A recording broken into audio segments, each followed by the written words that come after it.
Well, good afternoon, Mr. Wood, and thank you for doing the live interview. Yeah, thanks for having me. I appreciate it. So we're going to start right from the beginning. Tell us your place and date of birth. Yeah, I was born in Glens Falls, New York, and I was born August 13th, 1976. What brought you to Florida and then to Palm Coast? So, Florida, my mother-in-law lived here first. She was here for years, and my wife wanted to move closer. She was really her only living family that was close, and so we moved here to be close to her. And she lived in Bulow Plantation, just down the street. And we came down looking for houses and fell in love with Palm Coast. The canal communities are kind of what drew us here. What was that around 2000? 2010 is when we made the move here. Before that, we were in North Carolina for years. That's where I met my wife. Actually, was North Carolina, and then we moved here in 2010. What is your profession? What has been your professions? I've had a lot of them, and over the years. So I began in public service as an advanced EMT in upstate New York. So right out of high school, I worked on an ambulance for a couple of years, and I was from a really small milling town, and I have lots of brothers and sisters. I come from a really big family, and I felt like I needed to change. I needed to change the direction of my life. So I enlisted in the Air Force in December of 96. And that led me to be an F-15 crew chief working on fighter jets for a number of years, about 11 years. But while I was in the military, um, there was none of my family members, none of my brothers and sisters went to college. They all stopped at high school. And when I joined the military, I got the GI Bill, and I thought, I really want to take this opportunity to get educated first. And I fell in love with my wife, and we had a baby on the way. And the decision was to become a police officer and leave the military, or there was an opportunity to become a trainer in the Air Force on a controlled tour. And that controlled tour took us to Shepherd Air Force Base in Texas, and that's where my education kind of journey began. A requirement of the job is to get an associate's degree. So I got my associate's degree. I got a couple of those, and then I went on and got a bachelor's of science in occupational education with a specialization in business. And I taught technical training for the Air Force for 4 years. And then after I left Shepherd Air Force Base, we went back to North Carolina, where we kind of dug some roots, and uh, we worked in real estate and we're entrepreneurs there. And I left the military in 2007. And when we left the military, I had this goal. I loved teaching, and I had this goal of just working in higher ed. I wanted to help to change the lives of others through education, and it changed my life. And I was like, well, let's make a goal of doing that. So I enrolled in an MBA in finance, and my wife said, I'm not going to be left behind. And she enrolled in the same program. So we both walked with an MBA in finance at the same time in 2011. So we went back to school together. Um, and then it's Where kind was of the market. where were I'm, you enrolled? I'm sorry. It was that we were both at Capella University is where we got our MBAs. So it was online school. It was an all online school. So we worked it around our busy adult lives. I was working in real estate. I owned an erosion control business. My wife was in mortgages. We were just busy. And when the market fell apart in 2008, I had to go figure out how to earn a living and get a real job again. So I was going to school online, and I managed a food distribution warehouse for a year. And then I got picked up by Target Corporation to be a logistics executive. And I would love to tell you that I loved that job, but I really didn't. And it was during that time frame we were coming here on vacation. I applied for a job at Daytona State to teach GED at a maximum security prison. And I called them and I said, "Hey, I'm coming to town. If you want an interview, this is your opportunity." And they said, "We didn't think you were serious. Like, we didn't think this was even an option. You would come from North Carolina." And I came down, I interviewed Tuesday morning at 10 o'clock, and at 10:05, they brought I-9 paperwork, and we moved here 10 days later, and kind of relocated our family. Our kids started school here, and we were kind of off to the races. So I taught there for a year, but the state government or the state Department of Corrections decided that they were going to internalize that training instead of paying for contracts to the colleges to support it. They were going to internalize it. So that contract was just not renewed. And I You were had to teaching at decide. Tomoka Prison. I was, yes, sir, right here in Daytona. And then, as you would have it, I was like, I needed to figure out my next chapter and what I was going to do. And I interviewed for a position with a federal contracting firm. I started as a professional facilitator on the road, teaching leadership and organizational development training to the federal government. I eventually got my coaching certifications and then um, became the program manager over the directorate in Ormond Beach. So This was I in led it. what federal department? So it was Department of Homeland Security, TSA, the Army, the Department of Justice were our major contracts. We also had some training contracts with the Department of Navy where we provided training materials, instructional systems design, things like that. So Yeah, so you were a um, private contractor for those agencies. that's correct. We were subject matter experts that would go in and deliver leadership and organizational development training, And, and then professional facilitation services as well, things like that. and what was your private company that you It were? was it was American Systems. They're a employee-owned company out of Virginia, like every other big Mm. contractor in the Beltway. Their major industry was actually telecommunications on ships and submarines and things like that. We were a small directorate that did leadership and organizational development. So that's the job where I figured out there was lots of moments along the way where I figured out where I was terrible in leadership. That was the job that helped me to figure out how to do it right and how to build culture and how to shift a culture. Where I worked for someone that was toxic and it was a rough environment. And when we were able to move that person out of the organization, we were able to build a culture from the ground up that I was really proud of. And then those contracts were kind of winding down. TSA decided to move their training in house to save money, and they built an academy. And those contracts were winding down, and I kind of saw the writing on the wall. And so I wrote myself out of the budget, and so that the other employees could keep their jobs. And several of them kept their jobs right up to a couple of years ago. And I went back to school to Daytona State. I was going to go drive an ambulance again. I was like, look, I had this passion for helping people. I'm This was just going to about, go do what this was about what period? What year? 2015 to 2015. All right. And so I enrolled in the EMT program at Daytona State, and I was going through the process, and I got to the final week, and I did all my preceptorship. I was ready to go to work.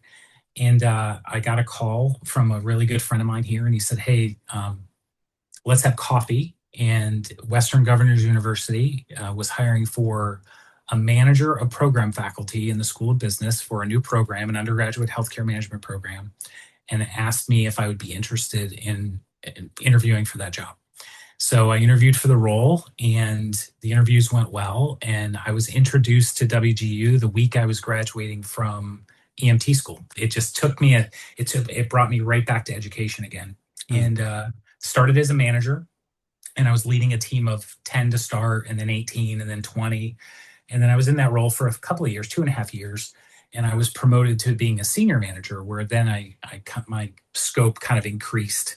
And I picked up a team. At first, it was a team of a couple hundred or so, working primarily with graduate programs, MBA programs in healthcare management, IT management, and a regular MBA. And then for the last few years, I've taken care of a mixture of undergraduate programs and graduate programs. So WGU, and I know that we're here to talk about other things, but WGU is hands down the best place I've ever worked. And it's because when you go to their website and you read about us, 100% of it's true. They care about students. They care about expanding access. They care about keeping costs low. They care about reducing friction. And it's not lip service. Every person in that organization is in the same boat, rowing in the same direction, and care more about student outcomes than they do about their paychecks. Because to be honest, working for a nonprofit university, I mean, I made okay money, but you're not in it for the money. You're in it to be intrinsically motivated by what you're doing. And that's what keeps, we have employees that have been at WGU. I think the organization's 26 years old. We have employees that have been there virtually from the beginning, and are just a testament of the mission. Their beginning was when? About 26 years ago, I think, is when, And yeah. are you still with them? That's a great question. I am Oh, not. Oh, kind of. I kind of. So when I decided, I was running a small business here in town. I own an exterior cleaning business, and it was doing really well. It's still doing well. And I got to the point where I needed to make some value decisions. Do I want to continue to grow roots locally? Do I want to invest in our local economy? I'm currently the president of our local BNI group, and I love that. I've got 60 small businesses that I work with every week and network explain what with. BNI is, though, just for the Yeah, majority. yeah, BNI is Business Networking International, Okay. and it's Okay. a group of like-minded business professionals. Some are small business owners, some are representatives of bigger businesses. Okay. And we had the meeting this morning, and there I lead the group through meetings every Thursday where we help to share information about our businesses and become each person's kind of sales team. So we help each other grow business. So that I think this year our goal is $8 million, to trade $8 million in revenue in that group of 55 or 60 businesses this year. So I was already doing those things, Mhm. and I was running out of bandwidth, and I already had a plan to leave the university um, later in the summer. The best job you've And ever had. yeah, and it's because I felt like there's a couple reasons, right? So there's the job itself. For me to grow into the next level executive role, I would have needed to move to Salt Lake City, and I don't want to move to Salt Lake, and I don't want to stop growing. I want to keep growing personally and professionally, and I felt like my wife works for the same university as a manager right now in the School of Ed. She leads a team there, and a move to Salt Lake's not the best interest of us or our family or anything. And I felt like there was this glass ceiling that kind of inhibited me a little bit. So I poured my energy into building roots. I think we've been here going on 16 years. And I think until I started my business, I didn't start it with this goal of being a millionaire or paying off my house. I started it because I needed something to pour myself into so I could continue to grow.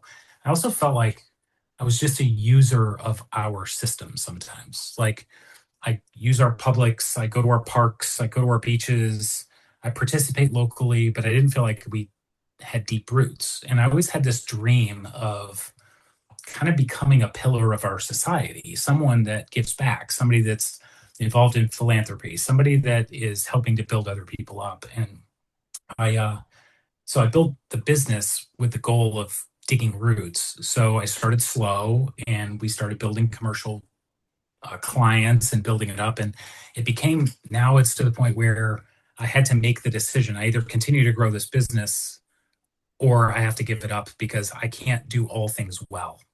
Something had to give. I had to focus on quality somewhere. And then the school board run kind of came up. I've talked about it for years. This isn't like a flash in the pan kind of thing. And I thought, well, if I'm going to do the school board well, I have to create margin. And so the margin was I'm going to leave the college earlier. So I left the college on June 12th was my last day as a full-time employee. And I was unemployed by them for 2 days. And they called me and said, hey, would you be a subject matter expert to help design an entrepreneurship program in our undergrad business school? So I'm currently a contractor for them, but I'm not an employee anymore. I'm building a program. But you're still involved with your company. I am, yeah. So You're I'm continuing still, that. Uh, I am, and it's continuing to grow. We're doing really well. We got a nice award today with a local HOA right here in town, and I'm working that opposite of this. So I've been using my Free to Focus by Michael Hyatt. It's a great book, but I've been using the tools that are in that book for the last 10 years or so to manage my time and energy, and it serves me really well. So I designate special important things and important days, and then I work around it. So I'm able to focus on my business when I'm working on my business, and I'm able to focus on currently my school board campaign. But when it's all said and done, my goal would be that I'm a school board member and I'm able to focus my attention there where it needs to be. Well, with all that going on, how have you been able to prepare yourself to be ready to succeed on the board from day one? Yeah, well, I think I've already talked about a lot of it. My background is so unique. I kind of grew up as an educator in the military. I've got an undergrad in education, working in the federal government in procurement on that side of being a contractor. I understand contract law and I understand procurement at a deeper level in working with the government. So I've kind of worked on the public in the public sector as a government employee and in the private sector as a contractor. And then I'm personally owning my business. I've worked for the government as a contractor, as the person getting the check directly from the government. So I understand procurement and procurement law and best practices kind of on all facets of the procurement process. But a Um, lot of that is going to be handled by the operations side of the district. You're going to be looking at policy and overview. And in terms of preparation, how much have you been able to delve into things like the budget, their policies, their, you know, day-to-day I workings of had, the board that, I mean, have you attended board meetings? Have you, yeah, that sort of I've thing? attended I've attended board meetings and I've attended workshops and I've watched some online and things like that. And things that I see out of the board, I mean, there's largely a lot of things that the board does. There's a lot of unanimous votes and they move things along, right? There's budget amendments month to month. They approve expenditures going to contractors. They get a list of contractors and then they get a list of amounts. But what I don't hear is people digging in and asking about those amounts. Now, I'm not saying we need to dig into the day-to-day operations, but we certainly should understand the contracts and the money that's leaving the school. So I'm not saying that I want to dig into the day-to-day operations and micromanage as a board member, but my first job is to learn the role and to learn the school and learn the processes and learn what happens so that I can ask educated, informed decisions, especially when it comes to fiscal responsibility.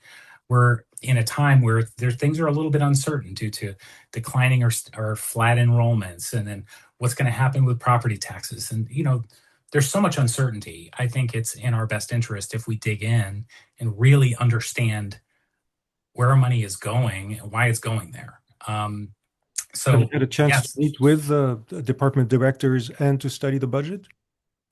not at the level that I would like, to be honest. I've pulled the budget numbers, I've looked at the budget amendments, I've seen where they've shifted money between charge codes and things like that, but I don't believe that I've dug in enough at this point to satisfy that. And that's just being honest. I feel like I need a lot of this. You need to learn in the role, and you need to be in the seat, and you need to ask tough questions. And so far, I've met with the superintendent, and Mhm. I've met with some sitting board members, and I've asked some questions. But I'm really focused on kind of where I am today, and I've been doing a lot of observing, and that just being honest, kind of where I'm at now. How do you arrive at a decision?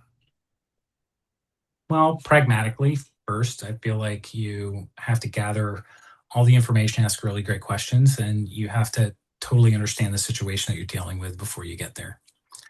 Um, I'm going to be working on a board with four other people, and I'm going to be a single vote. So my decision was going to be based on facts and data and how it affects people. And um, I'm not here to toe a party line. This is a nonpartisan role. It's a nonpartisan race. Doesn't mean that I don't have my own convictions or my own thoughts or feelings about things, but at the end of the day, we need to answer the question: is this in the best interest of our students? Is this in the best interest of our faculty and staff? And are we being good stewards of our taxpayers' money? I mean, that's what it really comes down to. So I need to be able to vote and feel in my conscience that I'm doing the right thing for our students, faculty, and staff and budget. But when you on the way to getting there, you have to have a way of operating that honors the people that are in front of you. You know, when you're making a decision on something, it's not like you're going to battle. It's not like I have four adversaries on the board and we have to duke it out or we have to we have to fight it out. We should share dissidence. We should share things that we don't have in common, because that's the beauty of being on a board with people that think differently than you do. But I think what I bring to this role is the ability to bring people together Mm. and to work together towards common goals. There's a book by um, oh, I forgot the author. It's called Silos, Politics, and Turf Wars. And in that book, they talk about how do you work as an executive team and work for a singular purpose, like a rallying cry, and get everyone around that and bring them together, regardless of the role that you bring to it or regardless of your background. Like, how do you get everybody on board to get that one thing done? And if you don't get that one thing done, it could be detrimental to your organization. Mm. I feel like I have a skill set that brings people together. But bringing people together doesn't mean we certainly all get along all the time. It means that we So, have the ability to work through things and honor each other along the way. along those lines, what would be a character flaw that might interfere with precisely what you're describing, and how do you handle misjudgments or mistakes? Yours. Yeah, I'm a terribly direct communicator, um, and that can get me into trouble sometimes. I'm a Myers-Briggs practitioner. I don't know if you're familiar with Myers-Briggs, but No. um, so um, my personality, my feeling part of my personality is a little underdeveloped, to be honest, and it's an introverted trait. And what happens is, if I get really emotional about something, it doesn't come out as a nice, sweet message sometimes. It comes out very direct, and it can be very curt, and it can cut to the bone. Mm. And I'm certainly aware of that. Um, that awareness, um, over the years at WGU, I've made lots of mistakes as a leader.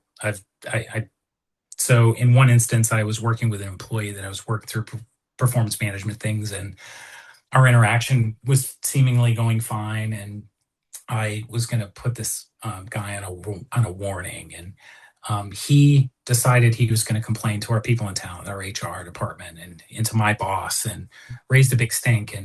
And there was two ways that I could have dealt with that. I could have dealt with it from the standpoint of I'm right and he's wrong, and we're going to push through this, and I could stand my ground, or I could take the feedback and understand that he had a different perspective than I did, and that it was my responsibility to flex to him. It was my responsibility to over explain and make sure expectations were really clear. It was my responsibility to preserve that relationship over the outcome. It was my responsibility to build commitment in him and not just demand compliance. It's my responsibility to do no harm along the way. Well, those three things you see on my website and the things you see on my palm card about my leadership brand and what I want to be held accountable to are the three things that I need to be held accountable to, because they're my three biggest weaknesses. But by putting them out into the world, it makes me accountable to them. So those are just real world examples of like who I am. Like I'm a direct communicator that when things get heated, sometimes my mouth gets ahead of my brain and I understand it. And but I also have tools and I understand how I work and how I've matured over the years, and I don't step in that much anymore. Well, I could probably count on one hand how many times in the last 5 years I've gotten myself into a position where I was overly emotional inside of a business context. It just doesn't happen. you were describing situations which I assume happened in private between yourself and colleagues, but you're going to be in the public glare all the time, on the Absolutely. board, on TV, on video, and that setting intensifies your sense, anybody's sense. I mean, it can be very difficult, and it can be very challenging to control at least the sort of emotions you're describing. In other words, you might be your tendency, what you've described here might push your tendency to dig in more than give in because you're in the glare, in the public glare, and you might not want to. Um, Yeah. or have you been on a board before in that sort of glare and seen how you might react? Well, sure. I push back just slightly, only because I feel like when the spotlight is on me, I tend to slow down a little bit. I tend to think a little clearer before I act or before I speak. Um, so working at WGU, I worked on a team of senior managers, and Mm, that team of senior managers reported through vice presidents and directors and that sort of thing. And um, in my performance review at WGU, I think it's on one or two occasions, it's actually explicit in my review. It said Rob is comfortable being the lone voice of dissent, mhm, and that wasn't written in there because I um, was emotional and went off the cuff or went off the deep end because I disagreed. It was in there as a praise that I was willing to stand up for what I believed in, even if I was the only person that was willing to say the thing in the moment, but did it in a way that was constructive. And I feel like I operated that way for the last 10 years for sure, as kind of my norm. But being in the public eye tends to make me slow down a little bit and be a little more metered in my communication, and mm. probably more apt to probably more apt to ask more questions and to ask for more time. Um, I don't You're know. certainly deliberate in everything that you've handled in our interactions. I've seen it. I mean, even now, you're very deliberate in the way you approach a question or a challenge. So I mean, there's no question that you go through that process, and it's It take interesting to see. Uh, it takes a lot of effort though. I'm just being honest. Like I have to. Yeah. What I'm just It takes. wondering is like when you're going to be in a situation and you know 10 p.m., 11 p.m. at the end of a day where you've had three meetings, all in the public eye, and then you know these tensions flare and all this. I mean, I hate to put you on the spot because everybody has those weaknesses. This happens to public officials, and we punish them sometimes quite a bit for their foibles. I certainly do it, and sometimes it's not fair, but you know, those things are going to happen, and it'll be, you know, I mean, it'll obviously be interesting to see how you react. But who in public office today do you admire in Flagler County? Not just on the school board, but anywhere in office in our county. Who's your model of leadership? It's a really great question.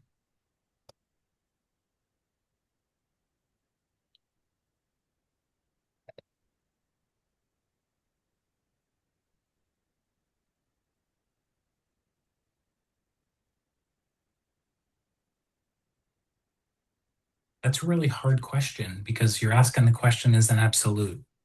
Like it, like who is my model? Like who am I? Who would I base my leadership on? And I find that difficult to answer, to be honest. Not, I would rather you not take it as an absolute, but more as a some, you know, some guide. And it doesn't necessarily have to be a single person, but a combination. I mean, some candidates I've spoken to have mentioned a couple of people for different reasons that they appreciate. I like this, I like that in that person, I like this in that person, or Yeah, I feel ill prepared for that. Um, it's not a cop out to say that I appreciate Sheriff Staley. Um, he serves in a role that he doesn't necessarily need to be in. He serves in a role that he takes very seriously. He sets really high standards. He um, does everything he can to protect not only the citizens, but the people that are in his command, that the people that he takes care of. It's clear to me that he is a people first person in what he does.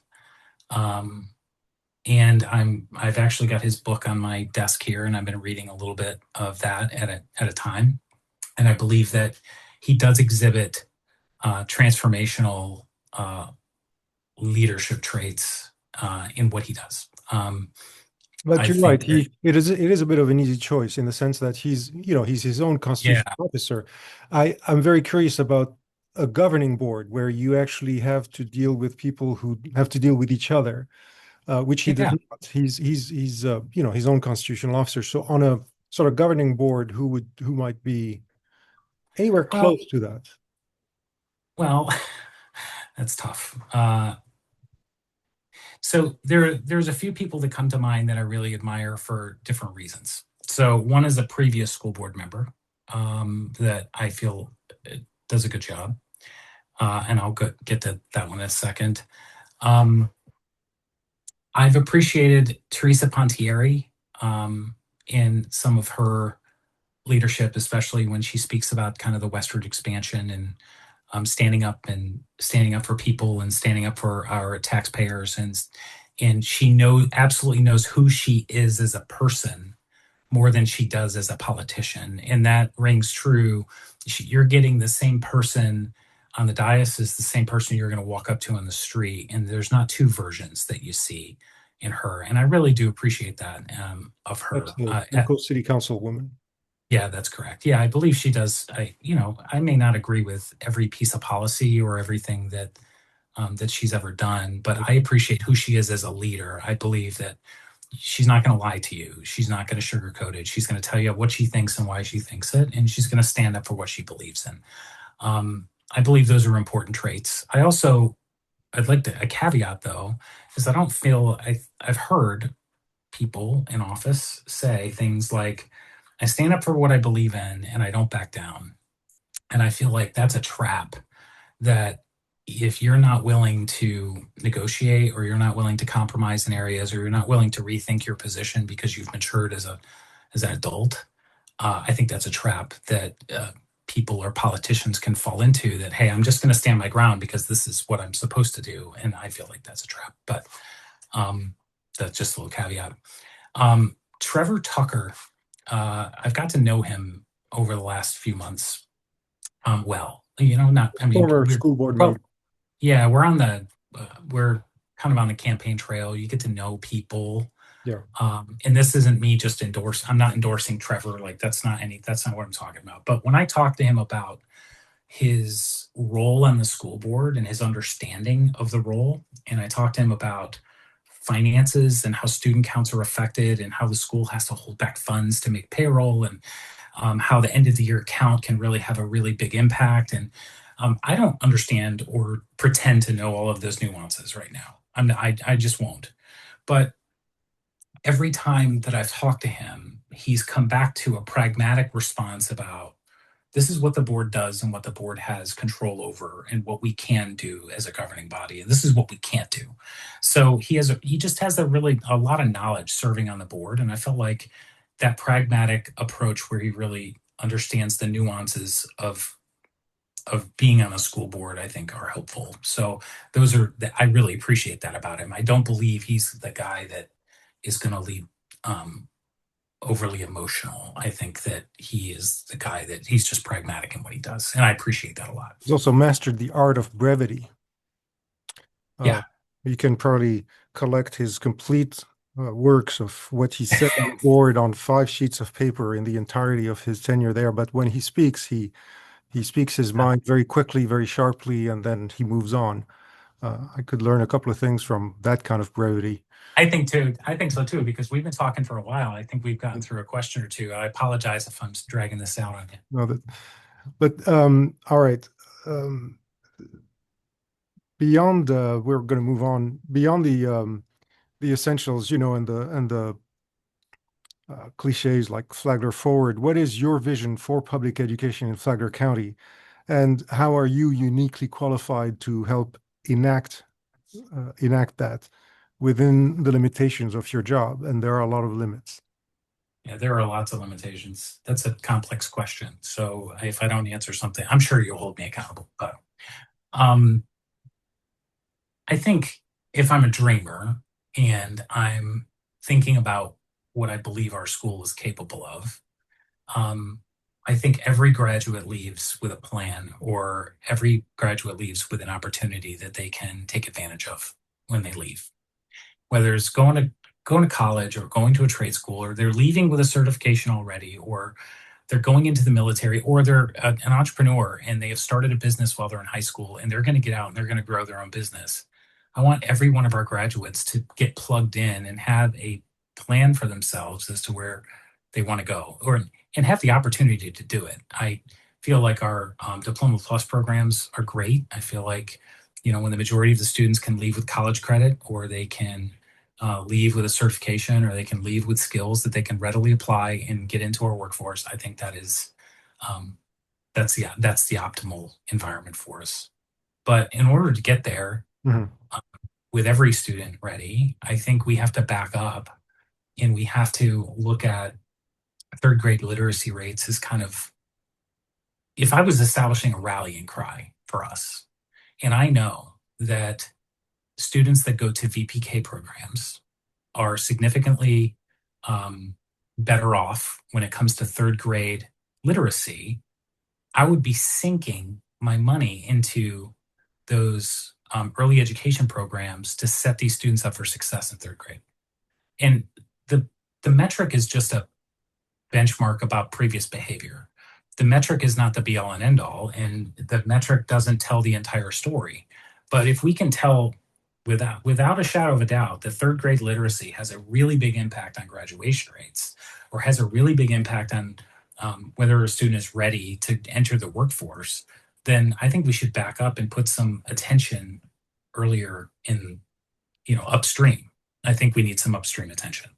And there are things that get in the way of our VPK programs. And VPK is not it's not K to 12, and I understand that kind of those some of those guardrails, probably not in their entirety. I need to get smart about a lot of things, but um, but what I do know is there's friction points. And if you talk to families that aren't taking advantage of VPK programs, Right. it's due to the cost of wraparound care, or it's transportation, or it's convenience, or there's a myriad of reasons.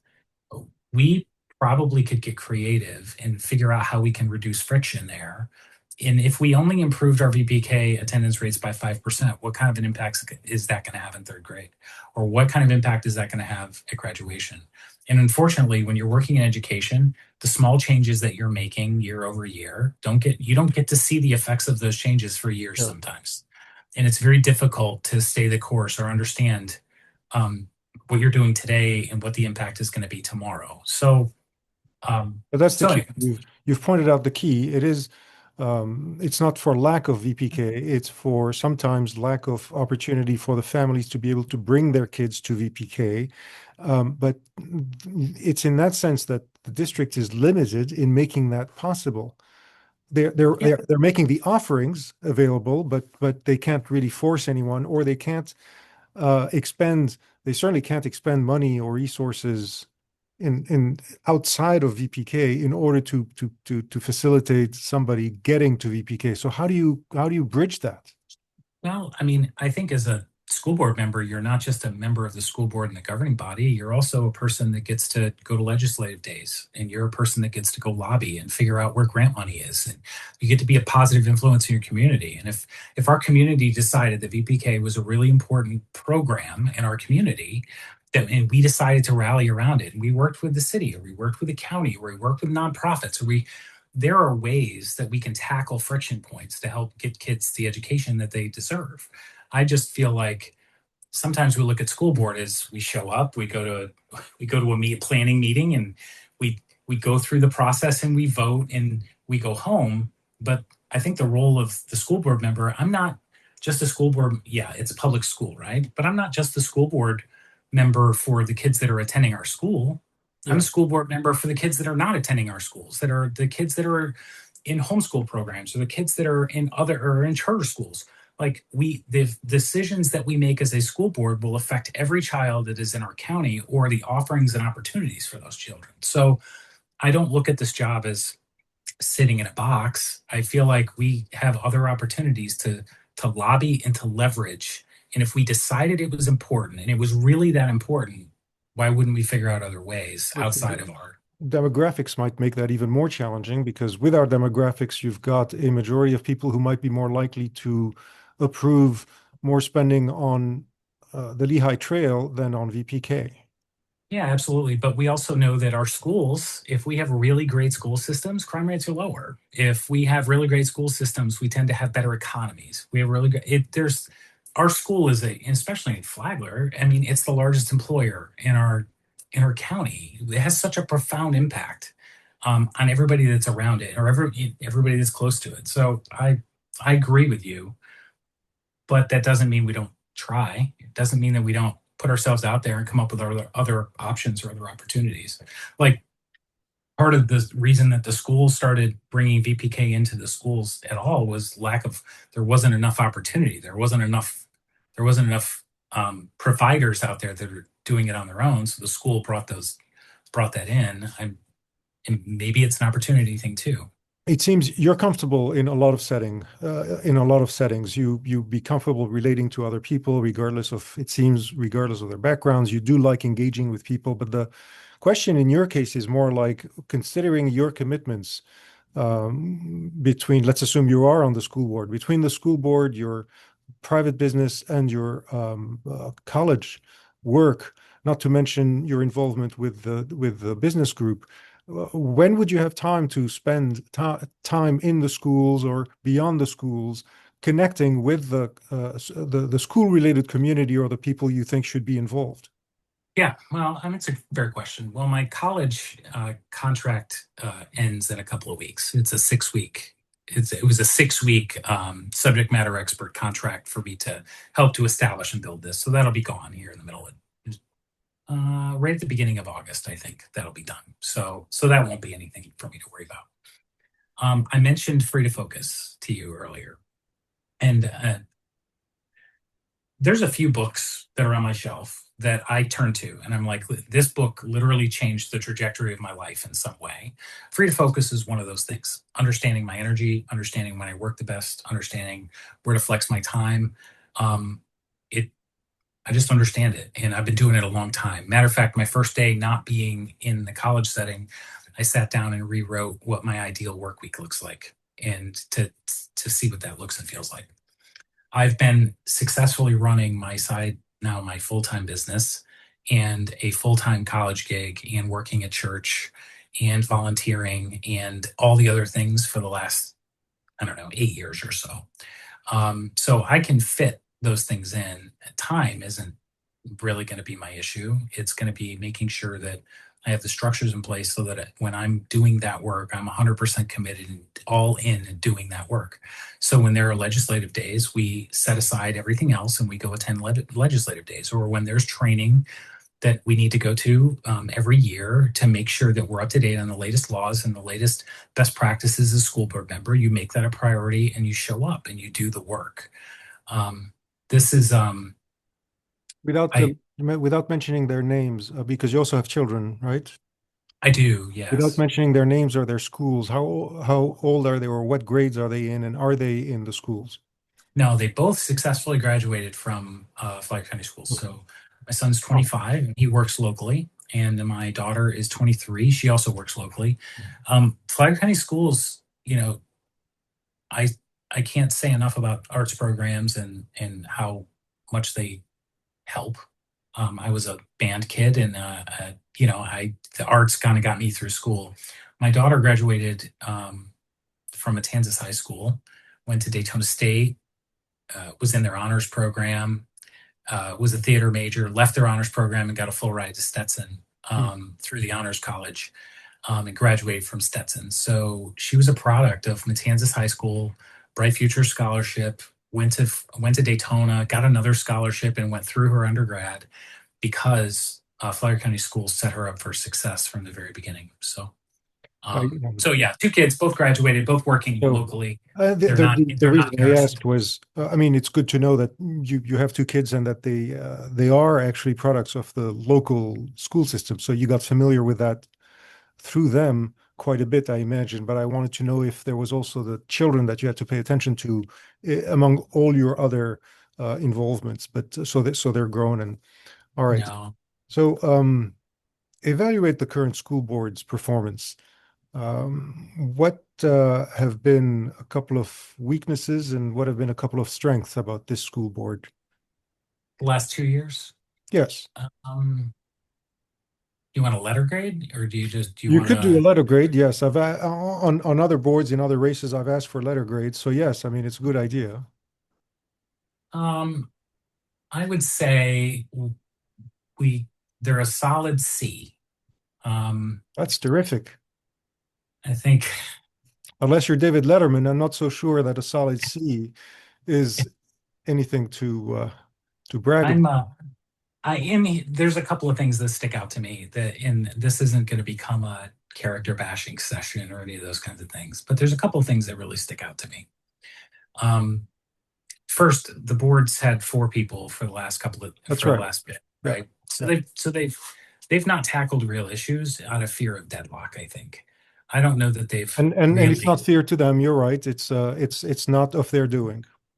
yeah. So I don't know that they've tackled some harder things or made better decisions because they just didn't have the ability to duke it out without a deadlock. And I Right. feel like that has held them back as a group.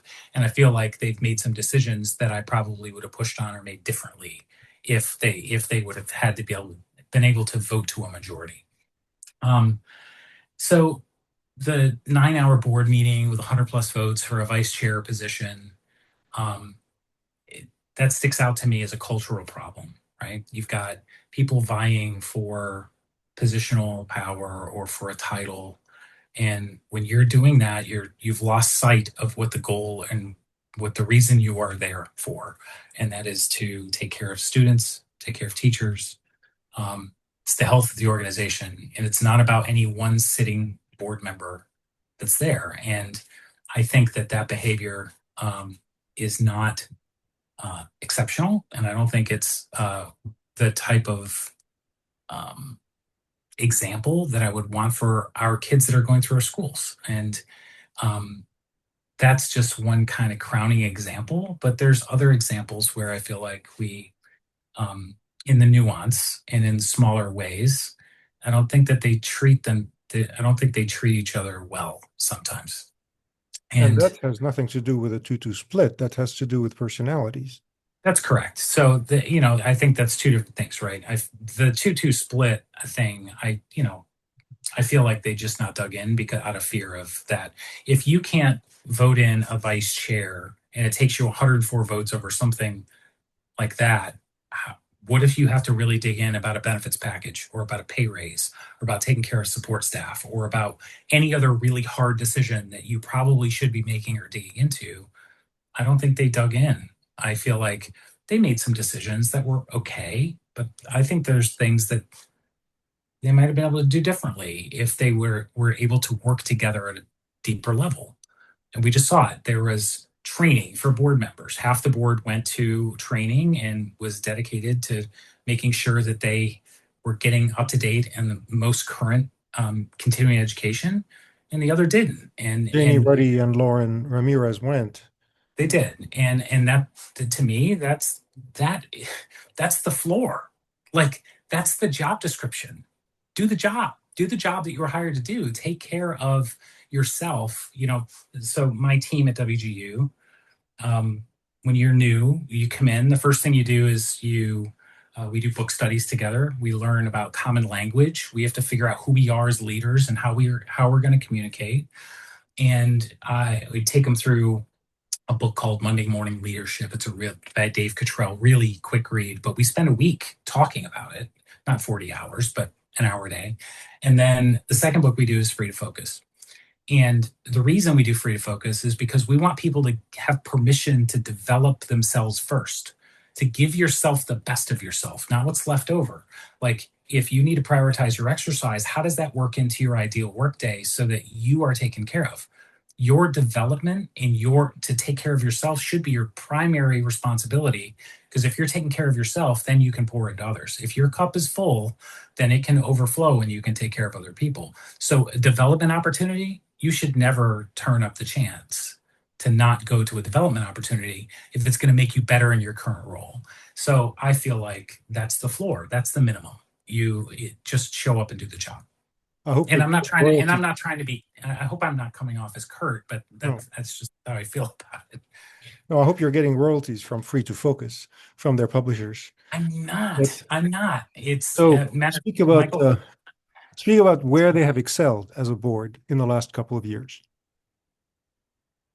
And remember, Um, Shaka Moore does not count as a board member. no, she does not. There's a lot of routine things that they got done.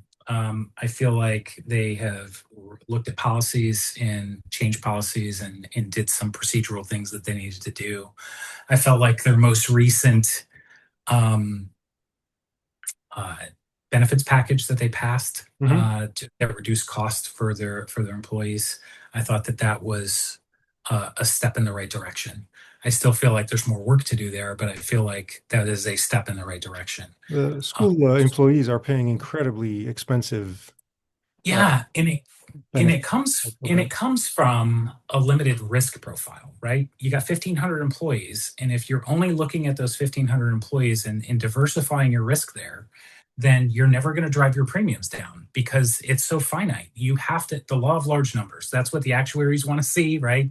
If they're going to establish and set rates. So there's probably some other opportunities to diversify that risk profile. And it's harder to do it. And it may cost more money up front in the district, and we may have to budget differently, or you may have to figure out where that's going to come from. But there are ways to improve it even more. Now, I'm very thankful for the work that they did, but I feel like we could take it a step further too. How come local governments as a whole, like the four, five, six different governments that we have, can't collectively have the same insurance and improve that pool? They could do an interlocal agreement, and they could pool those resources. Where it gets hairy is you've got firefighters and police officers that are in different categories of risk, and there are, yes, the answer is you could, but how many employees do we have total in the county? I mean, you maybe you look at the superintendent's trust instead of looking at spreading your risk in one school district of 1,500 employees. There are massive school districts that we could be partnering with that you could get that to 15,000 or 20,000. Now all of a sudden you can reduce your premiums by, I don't know, 7% to 13%. Like Which is very large. you could you yeah just make the numbers bigger. And I'm not trying to overly simplify it, but that's the thought process. Like spread your risk out the best they possibly can, provide the most amount of relief for your employees, because our teachers already are some of the worst paid teachers in the nation. So how can we alleviate that to the best of our ability? So to complete this theme, this question, imagine yourself on that board, but on a 2-2 board, okay? Not on a 3-2 board. What would you do differently in order to bring consensus to a very difficult issue? Well, I think I just showed you part of it, right? Like you have to do the research, and you have to come up with options, and you have to have a position, and you have to understand how it's going to impact your stakeholders. And if you're answering the question, is it better for our students? Is it better for our faculty? Is it fiscally responsible? And is it defensible to our taxpayers? And you have a better option for your employees that will positively impact them day to day and put money back in their pocket.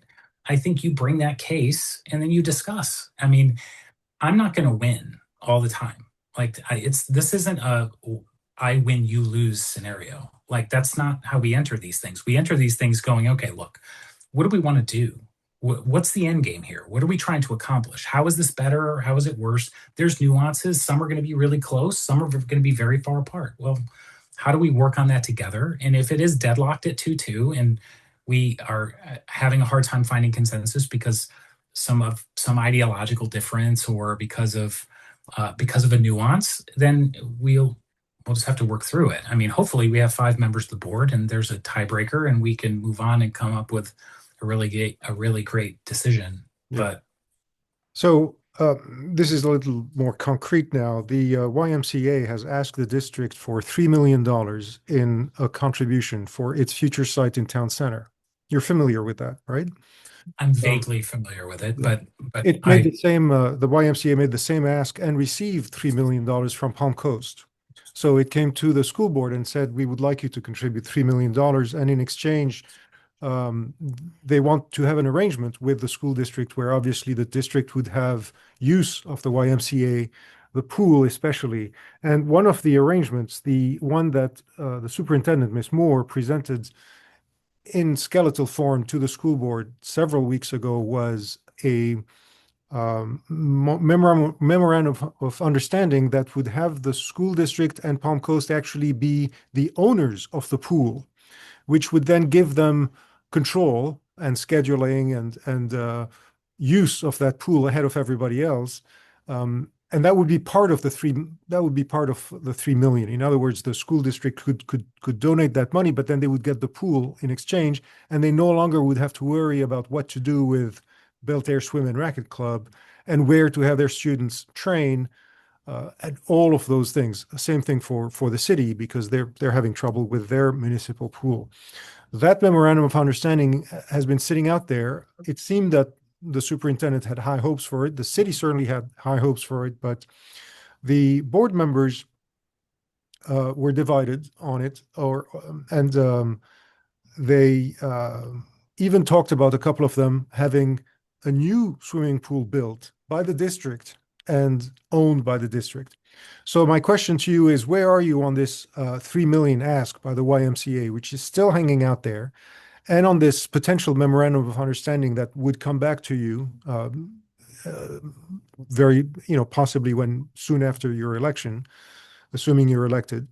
Um, and absent those two things, what is the solution if you don't have that relationship with the YMCA and you don't really have an Olympic pool that you could train in? Yeah. Look at you bringing the complicated questions.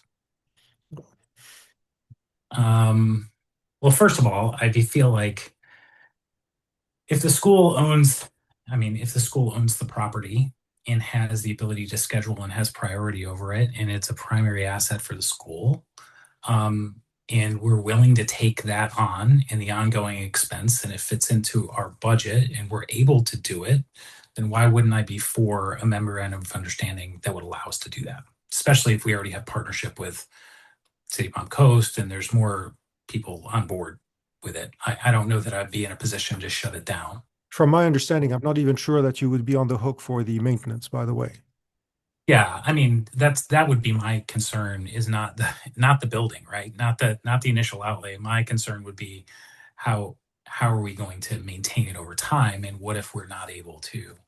Um, what if we weren't able to meet those financial requirements? So those would be questions that I would have if we weren't on the hook for the for the ongoing maintenance, and that was part of the memorandum of understanding. That makes that decision a little bit easier for me, Okay. especially for.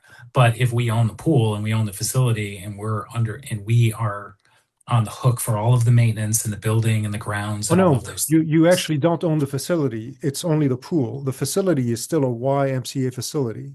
It's Oh, a okay, okay. combination. Yeah, it's a combination. It's a, Okay, well it's then, a, so it's a I'm sorry I wasn't partnership. prepared for. Yeah. I'm sorry I wasn't as prepared for this, but no, I feel like if the school has the budget and we have a sound memorandum of understanding and there's partnership with Palm Coast, and our students are better off for it, and we have a facility for them, I don't know that I would have a problem with a memorandum of understanding to allow us to do that, as long as the budget would support it and we would meet our financial obligations of reserves. Like as long as we could do all those things, I wouldn't have a problem with that. Alternately, would you favor building a new swimming pool at the sole expense of the district? No, I don't think so. For all the reasons that I just talked to you about, why I feel like we would be fighting a battle 3 years or 4 years or 5 years from now about the ongoing expense, and if enrollment is still flat or still declining, and we're still fighting the same budget. And now I don't know that I'd be willing to take something on that is certainly an ongoing expense, that we may regret that decision later. Where are you on, and it's odd to go from the YMCA to guns, but where are you on arming school personnel? Well, first of all, I feel Flagler County Schools is a really small district, and I feel like school resource officers do a really great job. They're not here just to protect our students, but sometimes it's the first interaction our students have with law enforcement personnel that's positive, Mhm. and they build relationships within the community. I got stopped by an SRO that was at a board meeting last week or last month. I went to the board meeting and we were just chit chatting, Mhm. and I said, "Well, what are you doing?" He said, "Well, I'm an SRO and I'm over at Matanzas," and we were talking, and he said to me, "This is the best assignment that I've ever had." Huh. He said, I absolutely love it. He said, go to work every day and I get to make a difference in the lives of these kids. I build great relationships. I help to keep people safe. And I feel like I get more out, more intrinsically. Those weren't his words, that's my words. That's how he described it, right? I get more out of this job than I did out working the streets. Like I feel like if like Mm. he really enjoys the work. So I believe in our SROs. I am I'm for a guardian program if we were to ever need one or want to expand our security presence on our campuses. If we were concerned about response rates or specific or individual threat, things like that, I feel like a well trained guardian program that meets all the most stringent requirements, I feel like could be a good idea. Um, but not to replace our school resource officers. You I consider the school resource officers insufficient right now in the No, district? no, no, I do not. I believe that what they're doing is sufficient now. I don't believe there's anything that would tell me that they're not. What I'm saying is if the board decided that they were pushing for a guardian program and it was tabled and it was something we were discussing, it's not something that I'm just going to shoot down. It's something that I would certainly consider. School safety is really important, and making sure that our students are taken care of is really important to me. I don't know that I want faculty to be walking around with guns. I feel like non-teaching support positions, things like that, probably make more sense. Mhm. But it's not something that I would immediately shy away from. Um, I had to do some research on this to see how I felt about it. To be honest, because I think my initial inclination was I don't want citizens with guns in our schools. Um, I think I was a little ill-informed about the amount of training and about responsibility and about expectations, and I felt like I probably was a little behind the curve on that. And I feel like now that I've done some research and I have thought about it, I talked to the sheriff about it a little bit too, and just said, "Give me some ideas how you feel about this." And I asked subject matter experts that are just smarter than me. Mhm. Um, and that's kind of how I landed here. Is I feel like it's something that we could entertain, but I don't know that it's something we need today. If I were to look at uh, the SRD that you spoke with at Matanzas High School, the one who's posted at Matanzas High School, and that goes for all of them, I could actually look up his or her record. I could find out exactly what his schedule is, when he's posted, where he's posted. I can find out what weaponry he has. The only thing I can't find out is where he keeps his AR-15, and that's okay.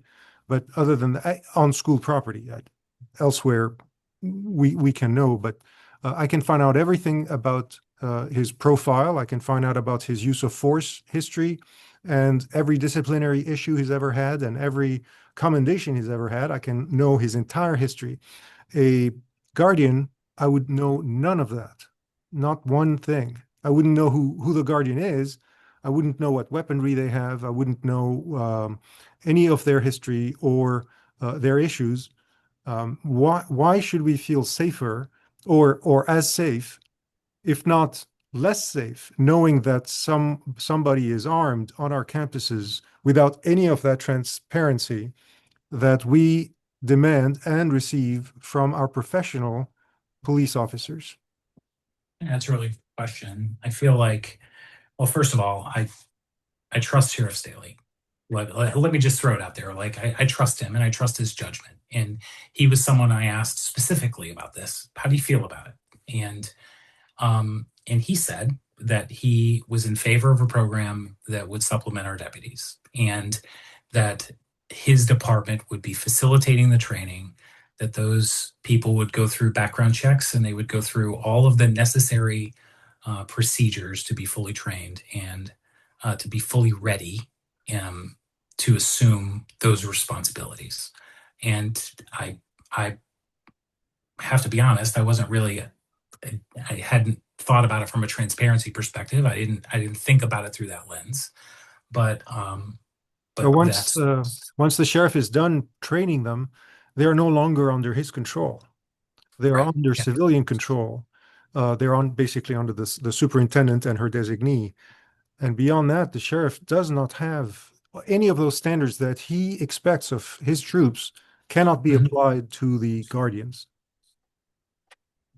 So It's Okay. two different I don't, buildings yeah, that I mean, are on the whether same it's, campus. yeah, And I'm just curious about how you square the contradictions between the two, since you, for precisely the reason that you trust the sheriff, but you trust him because of the standards he has in place and expects of his, sure. which But would not exist elsewhere. also in Flagler, we're dealing with a really small school system and we have enough SROs to cover our schools, right? Right, My first line of defense would be to add additional sheriff's deputies, not to add a guardian program. Let me just be clear that my decision would be to put a sworn officer in our schools when we have the opportunity to do that. I think that's the right answer for us. right. But on the flip side of it, the districts in Florida that have taken advantage of the guardian program, some of them have 100 schools. There's not enough budget for them to put a sworn law enforcement officer in every one of those schools, Yeah, and they rely on a guardian program to help to keep their students safe. And one of the programs that's the backbone of their safety and security programs. yeah. So I don't believe we're in the position now that we have to have a guardian program. I just feel like school safety is that important that we have to have options. And if we got to the place where we couldn't afford sheriff's deputies, I feel like we should have the best option available. And if that's a high quality guardian program, then I would back that. I understand your concerns about transparency and about training and about all of those things. I really do. But in the flip side of it, I feel like school safety is that important that it's something that I certainly would entertain. And we may not be far from the scenario you're describing, because even in one of the last county commission meetings, a couple of commissioners, including Greg Hansen, mentioned we are paying half the school resource deputies' bill. They should be paying all of it. So this is one of those things that may arise because of the amendment that might pass in November, that could force the hand of the county and say, we can't really help you with this anymore. It's on you. And Absolutely. at that Yeah, I point, brought that up at the FCAR forum. That was actually one of my talking points. Was like, look, I feel I've not heard any of our current board members discuss the fact that we're going to have a financial shortfall. If the county and city decided to pull funds out of the schools, we would have to fund all of the Carter Center. We would have to fund our SROs in their entirety, and so we'd probably be looking at about $1 million a year in shortfall and ongoing revenue that's going out the door. more than And we that, would, yes. yeah, but we would have to come up with a solution. We would have to be we'd have to be proactive in this and not reactive. And right now, I think a lot of people have had this sigh of relief that the homestead tax implications are now touching the schools, and that's just not the truth. So I That's actually right. talked about that in FCAR, that it's something that we need to think about now versus waiting. Um, can you explain the IB and the Cambridge ACE program and the role they play in the two high schools' annual grading profile? Um, I think the IB program, I believe, is at Flagler Palm Coast High School, and the Cambridge program is at Kansas. I think I have that correct, right? Yes. And those are accelerated programs, and they lead to direct connect for those students coming out of high school. Um, and I'm not sure about how they affect our school grades. To be honest, I'm not. I don't know. Okay. Well, I mean, just generally speaking, I think they're one of the nine criteria that if you have students succeeding at those in those programs, it helps. It really Yeah, helps. yeah. I thought I heard your question to describe how they affect our school grade, and Yes. I didn't. Yeah. Right. And in that sense, that's true. That's if your students are doing well in those programs, it helps your school grades. Oh, yeah, It, there's no doubt. If they're in the IB or the Cambridge program, they're certainly helping. I don't believe those students would be a detriment oh no, to our yeah. grades. But if it came down to a choice between funding either of those programs or an athletic program, what would you choose? Um,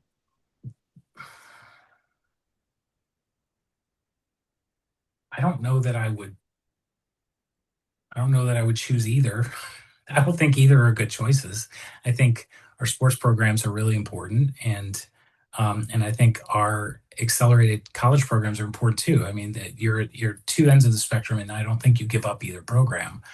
And I know that seems like a cop out, but I would rather look at things like outside consulting fees or stale software or what else is in our budget that we can attack that is non-programmatic, that has nothing to do with academics or cutting a sports program? Because I think both of which are pretty vitally important. I don't know that I would be able to choose to cut one of those programs.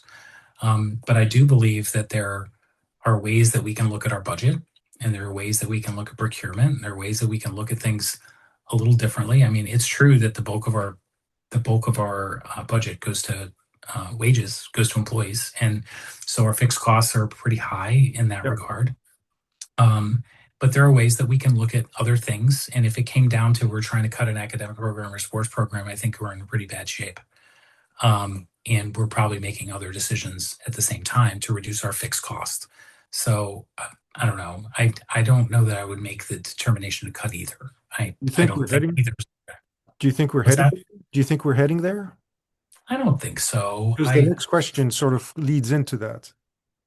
Yeah, I mean, I think where you're getting to is kind of the decline in, or the flattening of our enrollment. You know, the enrollment discussion is, and it's interesting. We're Part of it's demographics. Part of it is the median age of our population, and they don't have school age kids, and they're not migrating here from there. And part of it is charter schools and vouchers and homeschooling and those kinds of things. Um, I think a lot of it has to do with the way that the voucher program is being managed at the state level, and the fact that we've kind of opened things up to and taken the um, financial portion of that away and opened it up to more people. Now, I'm in support of school choice. I'm support of funds moving with students. And I come at this from a different perspective. And maybe it's not different. Maybe I just hear it differently. But I grew up in a really small town in upstate New York, and we had a public school, and there were no private schools in my town. But one town over, there was a set of private schools, and I remember kids being plucked out of my school, my very good public school I'm very proud of, and going to private schools. And those kids that left us were not the kids that were with families that were struggling. They were the families of the affluent families that happened to be living in our community. And they plucked their kids out of our school and they sent them to private schools. In private school and other options were only available to the affluent. Mhm. And I feel as though this equalizes some of that playing field. It gives options to parents that want other options. And I feel like if you want to send your kid to private school or to a charter school or to homeschool, you you should have the option to do that. But we also have to understand that there's a lot of those kids end up coming back to our high schools, and I feel like we uh, we're treating this as though this is going to be a problem that's going to continue to escalate, and we're going to continue to lose students year over year.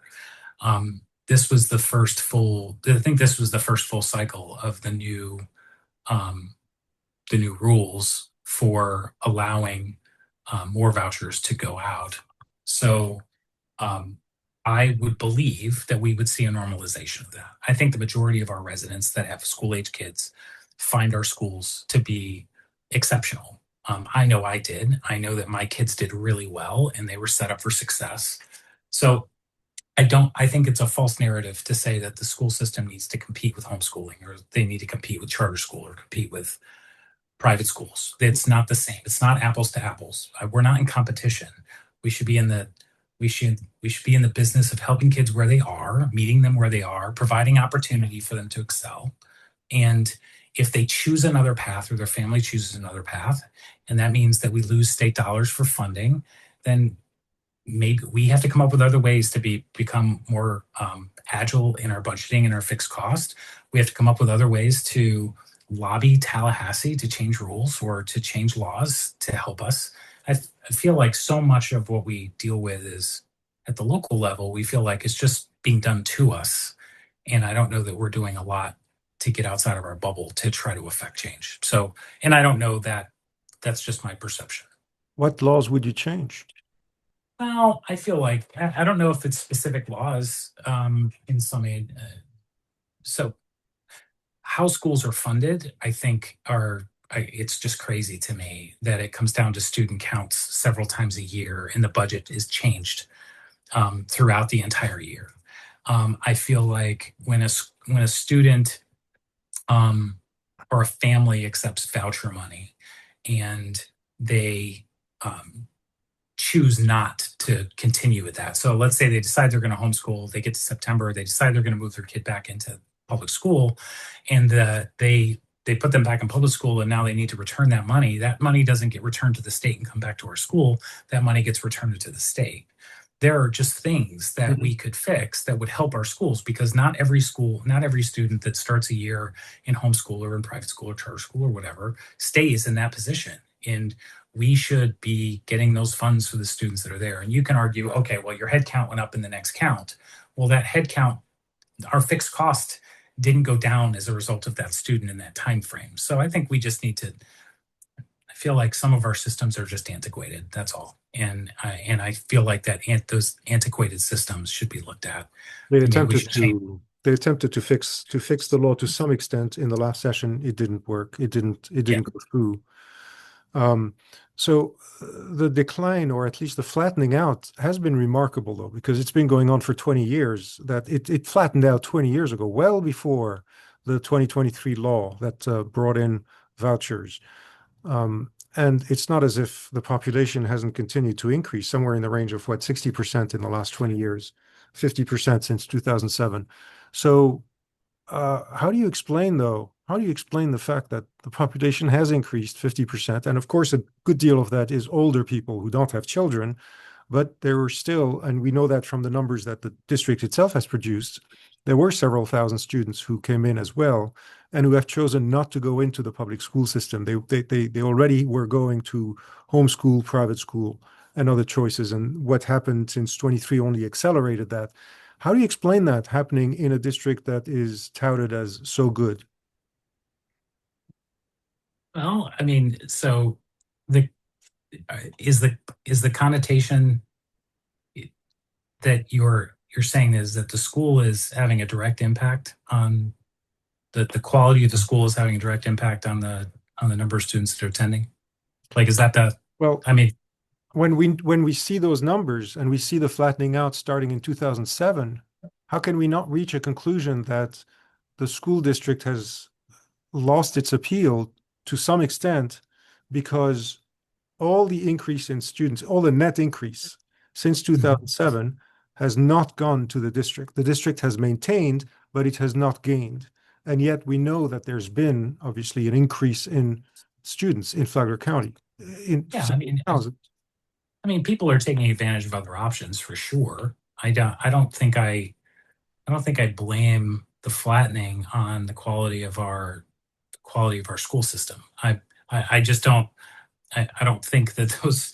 I don't think that's the reason. I mean, so if you go back to 2007, what was the precipitating factor specifically in 2007? What was the demographic of the people that were moving into Flagler County? What is the number of families that were school age families that graduated, and those families decided to migrate out of Flagler County and move somewhere else? I feel like there's so many other variables here that I don't know that I can just pin it on. It's the quality of our schools.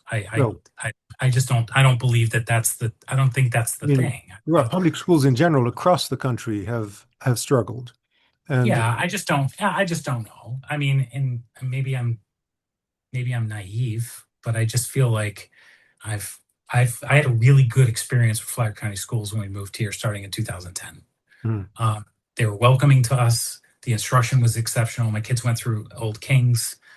We had bumps in the road. We had things that we dealt with. It wasn't perfectly smooth along the way, but in the almost 16 years since I've been here, and that's just 3 years off from where you're at, I had a really great experience here with exceptional teachers and faculty and staff that took great care of my kids. hmm. So I don't see, I don't think those two things, I don't think that the school system is the cause of that flattening or declining enrollment. I feel like there's other things. We lost industry too, right? I mean, the boat manufacturing went away.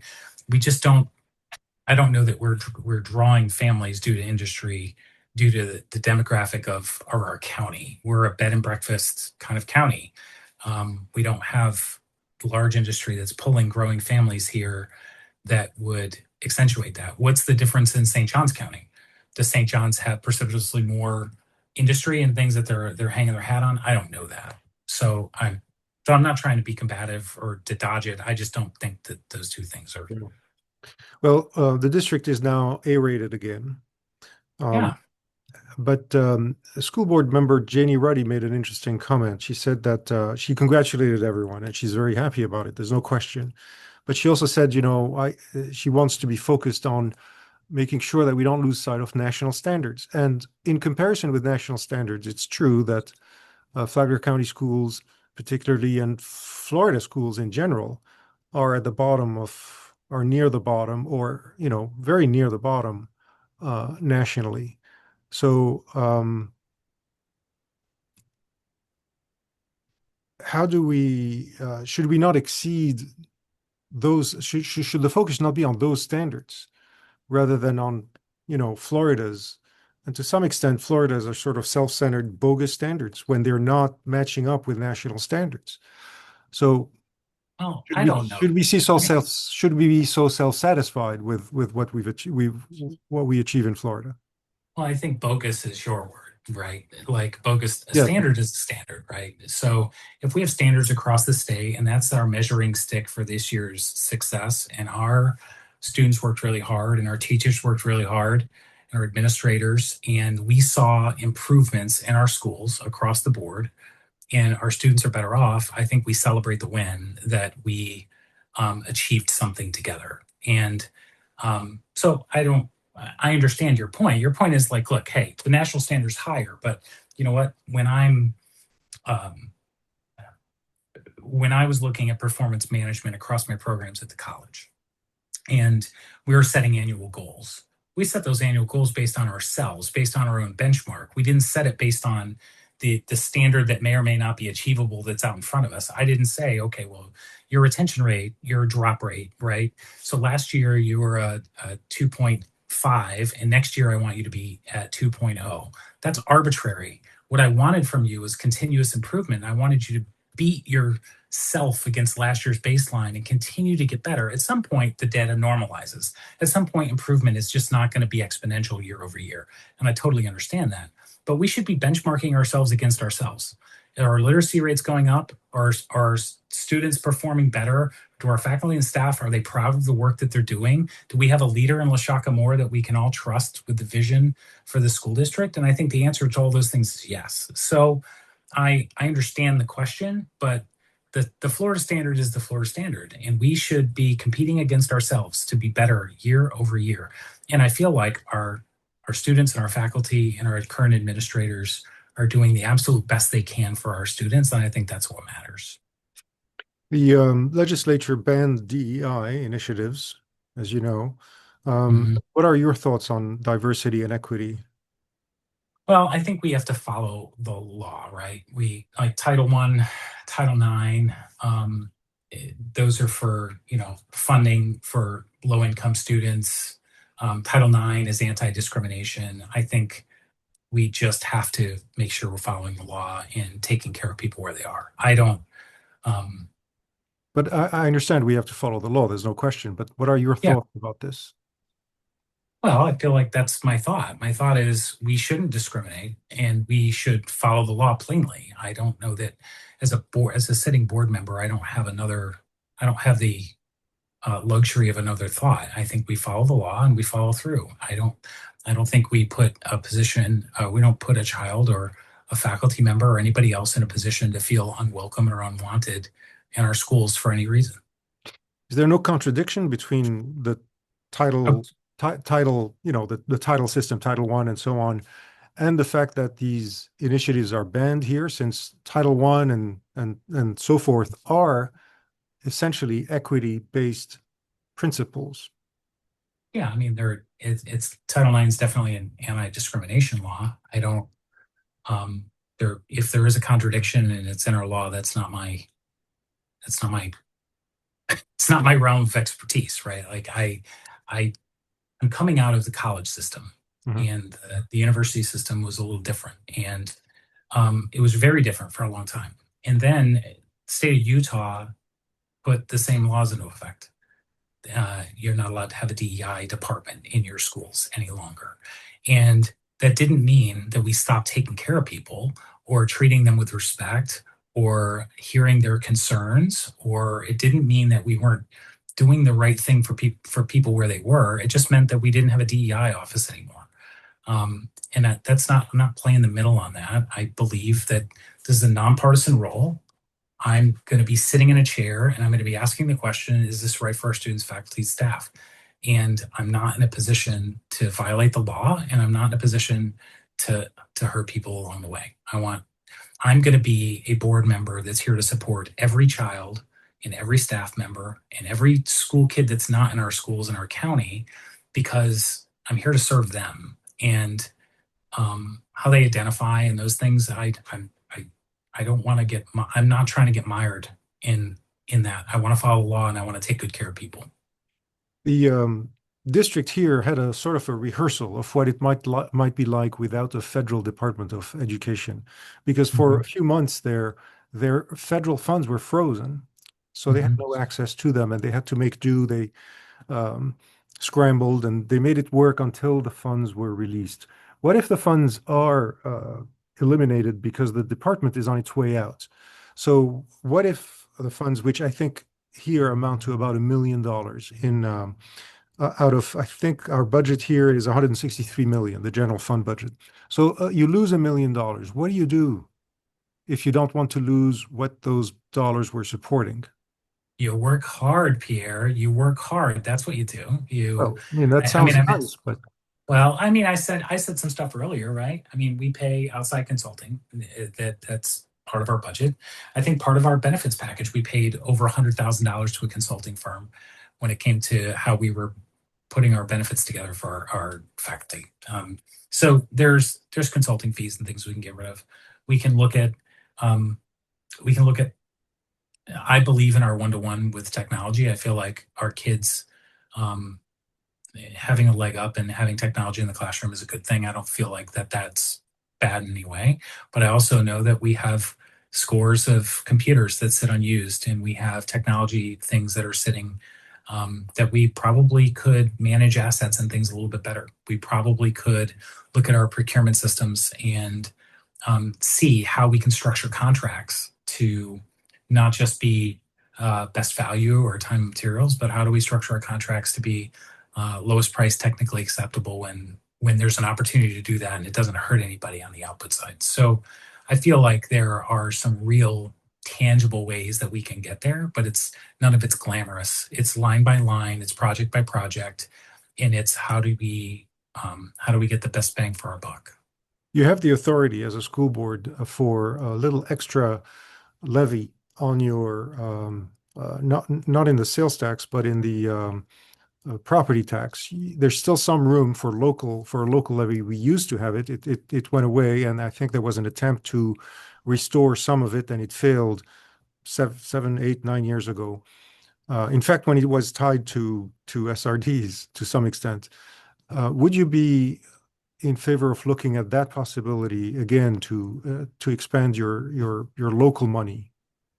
Well, so first of all, I don't think anything is off the table. I mean, I'm I think first we look inside our house and see what we can trim and what we can do without, or where we're overspending. And I think we make sometimes we have to make hard decisions, and sometimes we look at things through the lens of it's what we've always done, and this is the way we've done it, and these are the people that have done it, and we get really stuck and we don't look at things from a fresh perspective. So first, I would look at our current budget and I would start asking questions and see where some opportunities are first. But if it came down to it, we need to fund our school, and the levy is an opportunity for us to do that. And it's what we have to do to take care of our kids and to make sure that we're still providing high quality education. It's something that I would certainly look at. I'm not opposed. It's not, you know, anybody that tells you I'm absolutely never going to raise taxes or I'm absolutely never going to, they're lying to you, because guess what? At the end of the day, we have to balance a budget. A budget is not a wish list. A budget is not something nice that we just throw together. A budget is something that we're supposed to adhere to and be accountable to. And I let me be perfectly transparent. There are things in this that I just don't understand yet because I'm not in the role and I haven't been privy to it yet. But I don't understand why we have budget amendments monthly. I mean, I don't understand that process fully yet. Why are we amending a budget and moving things from cost code to cost code? Or like, I want to understand those things because to me, if you set a budget, you should be looking at that budget quarter over quarter and looking at your variances and where are you spending and where are you not spending. And if you need to move something for the sake of an operational decision, by all means, like move or do what we have to do. But we should be learning from that Yeah. and not just approving a budget amendment blindly saying, these are the cost codes we're going to move money to. I feel like that's a skill set that I bring to this role that I'll be able to help. So at the end of the day, I'm not opposed, but I would absolutely look at other options before I ever decided to do that. There are things in your budget that your own finance department doesn't understand, so you wouldn't be alone. Mm.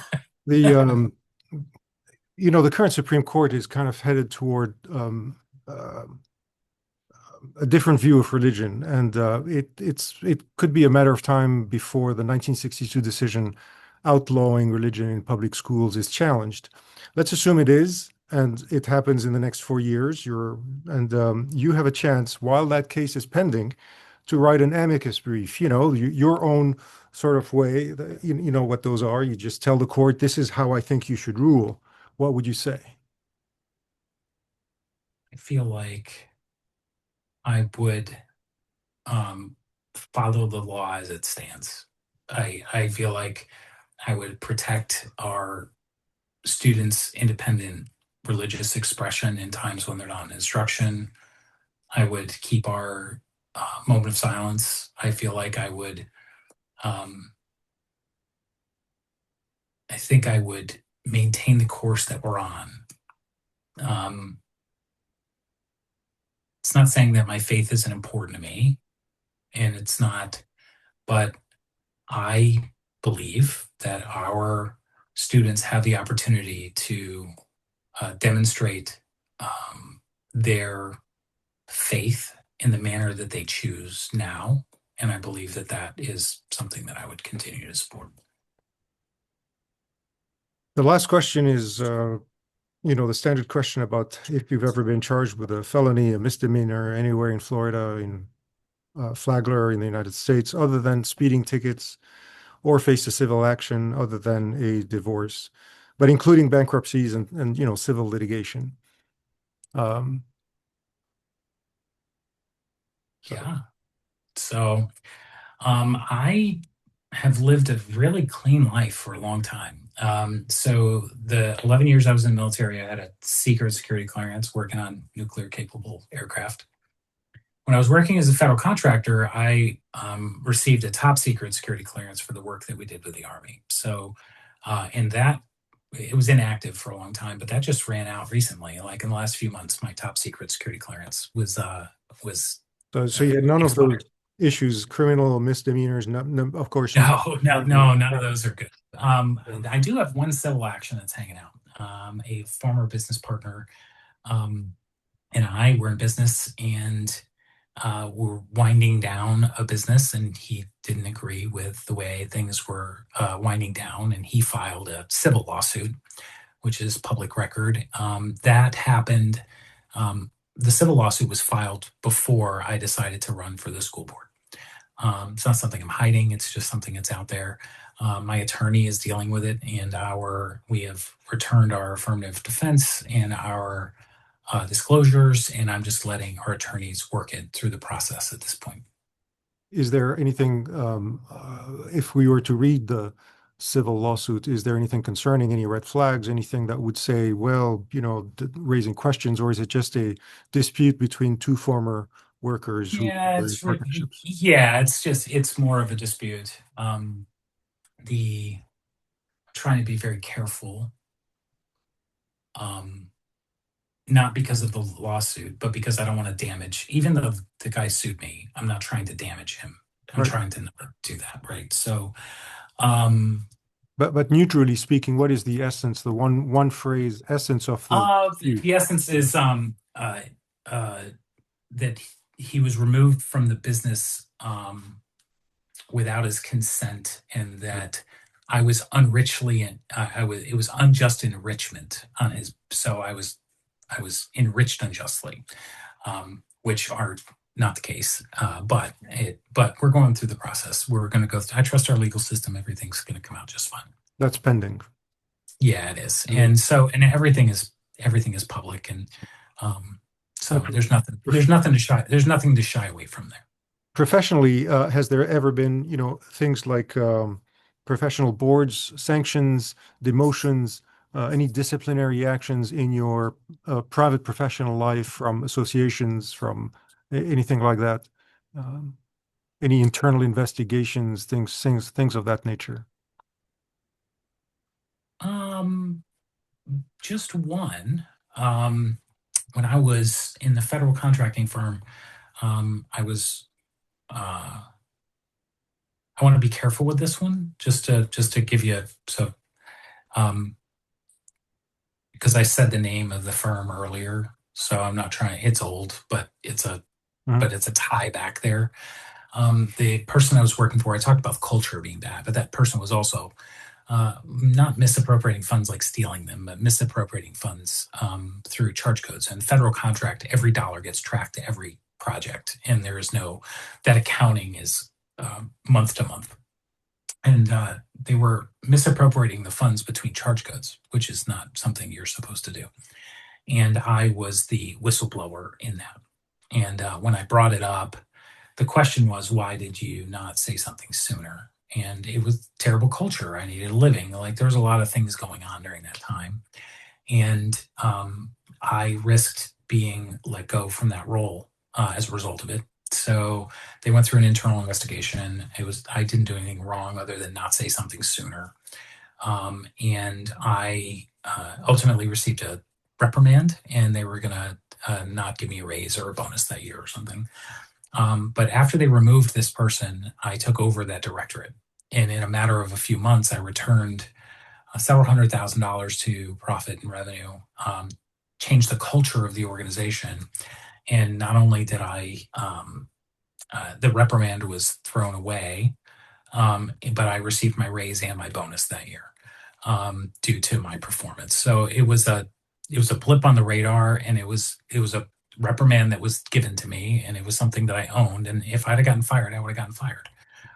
But I did the thing in the moment, and then it turned out okay. But that's the only time that I'm aware of. Well, I'm certainly sorry that to end the interview on a blip like this, because it's certainly not reflective of the rest of the interview, which was very pleasurable and very informative. So I appreciate it very much. You're very kind with your time and with your answers. Yes, Uh, sir. so thank you very much, and best of luck in the weeks ahead. And I'm sure we'll speak again. Thank you, sir. I appreciate it.